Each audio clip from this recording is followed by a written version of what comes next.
Hi, Vince Oldre, Certified Financial Planner, and I want to talk to you about a recent article I just read about a financial advisor stealing their client's money. And I want to make sure that you can avoid those same problems.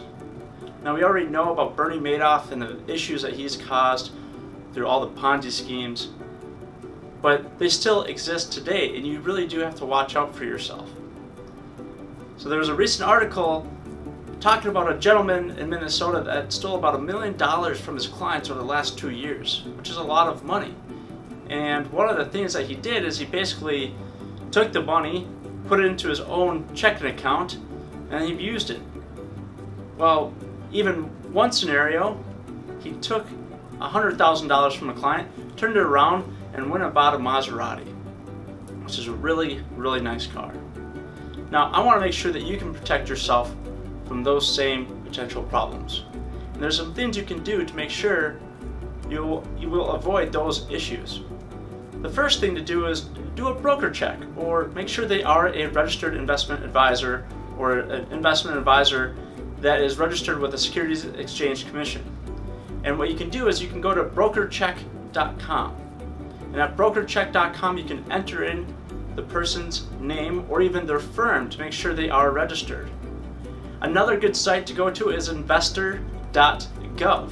It does basically the same thing that BrokerCheck does, and even while you're there, you can see what type of report will come up as far as if they have any blemishes, if they have any problems in the past, are they an advisor that has a lot of disputes, and right there will give you a lot of information, but also some red flags. If they are not registered as an investment advisor through the Securities Exchange Commission, they're not allowed to do any trading of stocks, bonds, mutual funds, exchange traded funds, and really they're not allowed to give you much financial advice. The other thing you can do is to make sure that your money is going directly to the custodian. If you're going to write out a check for the advisor to invest, make sure it's going directly to a custodian that you know of. For example, you write a check to TD Ameritrade or Fidelity or Charles Schwab, you know they're a reputable firm, and you know that your money is going to be at that firm instead of in the financial advisor's checkbook.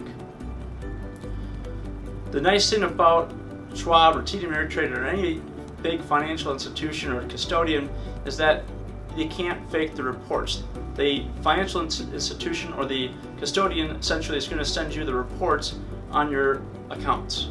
That way, a financial advisor like Bernie Madoff won't have someone in a back room making up reports. So that's why you want to make sure that you have a custodian that you know of or that you have heard of, as well as do a credit check on that custodian as well. Now, there's some other things you can do besides those few things. Another thing you can do just to make sure they are doing the right thing, and that is to make sure that they're actually giving you advice that you can believe in. The number one rule is if it sounds too good to be true, it usually is. And so you want to make sure that whatever they're talking about, they can really back that information up. And they can do that by some of the historical reporting they should have. And the historical reporting must be registered through some other third-party corporations to be able to actually put it in front of you. So these are just a few things to make sure that your money is protected, but also making sure that some financial advisor won't be able to run off with it. But the last thing I want to tell you is make sure that you do not give them the power of attorney to act on your behalf.